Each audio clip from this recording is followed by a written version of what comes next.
My friends and colleagues in the field of professional journalism, I'm Joseph P. Firmage. Some of you may have memories long enough to know how frequently we once engaged on topics of science and technology and the cutting edge of the internet economy, and indeed on new physics. I am indeed a serious candidate for the President of the United States for 2024. I am bringing some extraordinary new ideas to the table, intellectual property, and a great base, an independent base of support that will surprise you. Indeed, you will be, I think, delightfully impressed with the endorsements that are coming my way, an independent way at a time when our nation and the world need it, and some serious science and technology experience in the Oval Office. So I look forward to engagement and a robust dialogue about ideas of the present and the future for both our nation and the globe, and beyond indeed. So please feel free to reach out through LinkedIn in a direct message. I will be responsive. Thank you. And I look forward to seeing some of my old friends and meet many new ones. We'll talk soon.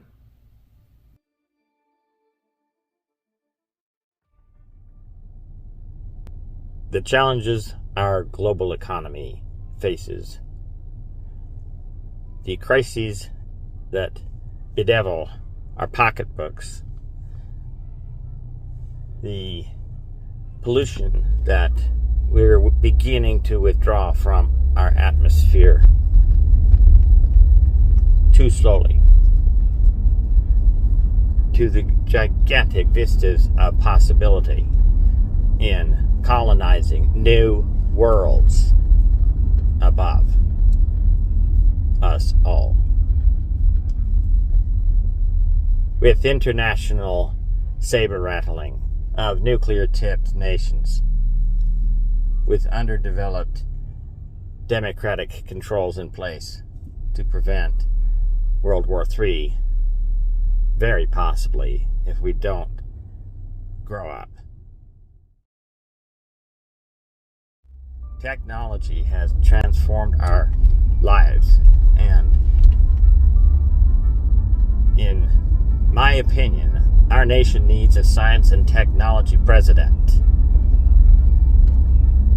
I have pioneered technologies all over the map of types of software and hardware, and explored all the way into nuclear physics very carefully. And there are wonders ahead for us, and it's a privilege to step forward and put my hat in this ring to serve every citizen alike and equally, and give every single child born here a good shot at a great life.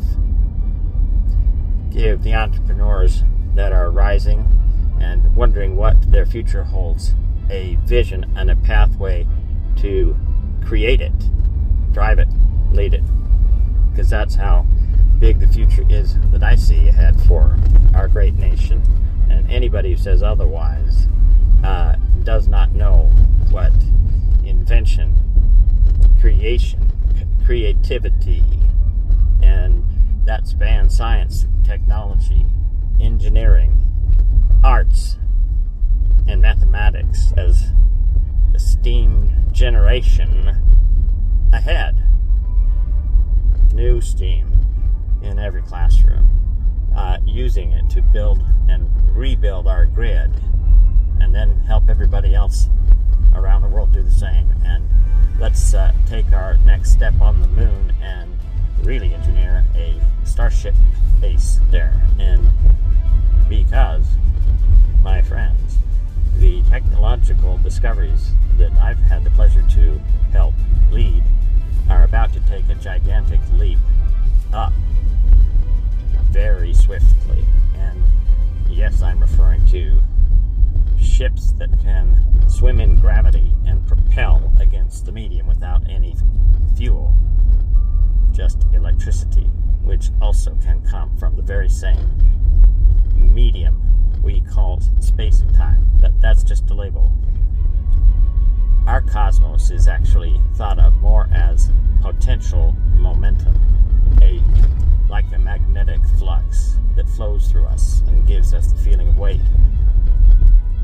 There are insights now that tell us how we might engineer such field effects and indeed build propellers even for them to propel an inertia.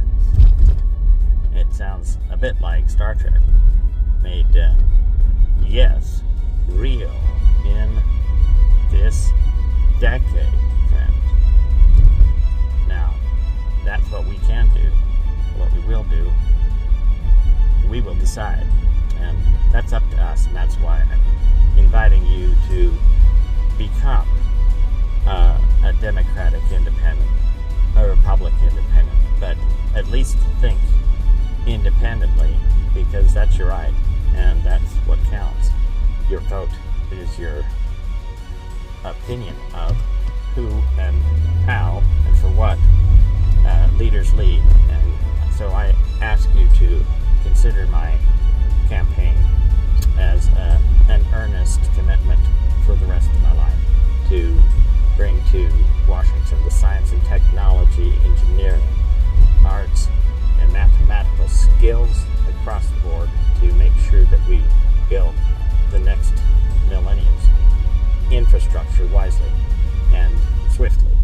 We got some catching up to do, but that's going to be made more efficient by some innovations in our monetary and financial system to bring it current to what the internet economy can actually do and how it can actually support your wallets more directly than you think.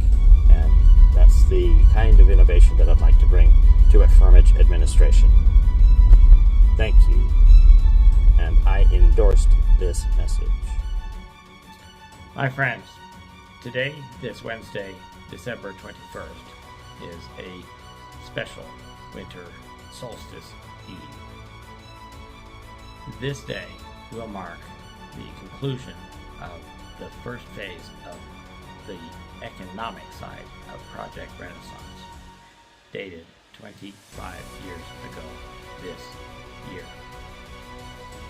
Project Renaissance defined a plan of action to orchestrate the ecosystem of physics research organizations, three of them, okay, experimental, theoretical, and a particular focus on material sciences, were formed in the year ahead, 25 years ago, to attempt to understand the means to create electricity on demand, like what was announced in recent days from Lawrence Livermore through to the Department of Energy in that magnificent address that Secretary Granholm delivered, wisely and brilliantly, if I may say.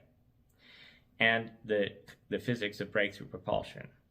How can we propel in a gravity-like manner? How do we control inertia and build ships that can travel fast and accelerate continuously to give us the sensation and the experience of gravity along the way? These two physics breakthroughs are happening as we speak and are becoming known to the public that they already have existed above our heads for a long time. Figuring out how those craft function has been a major focus of the past quarter century of my career. Now, on the economic side of that, it's equally pressing. It has always been equally pressing, because if we are to introduce these great technologies without an economic operating system that understands how they will affect the global economy, well, then we have a mismatch between the science of infrastructure and how we run our civilization physically, and the monetary system that would be disjoint with that kind of infinitely scalable power.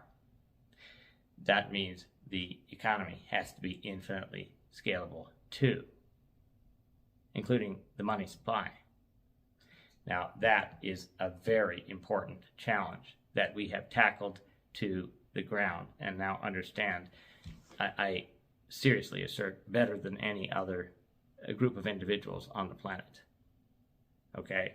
Because we've thought about it. We've invested the effort of scenario planning about implications of this, that, or the other course of action, including as you may note, in the memoranda that I've circulated in recent days, note the dimensionality of a gift, a general income from technology, pooling of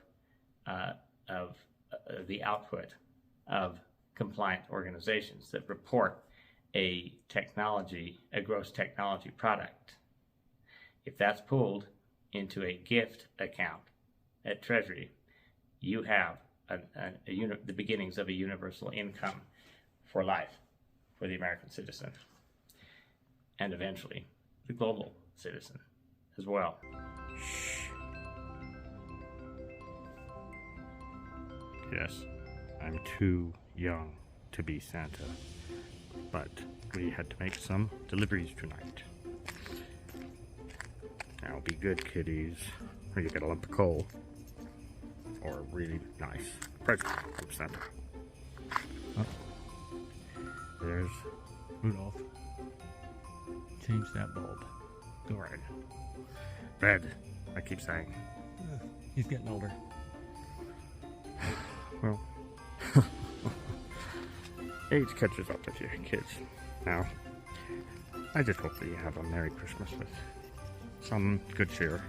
We're all gonna all.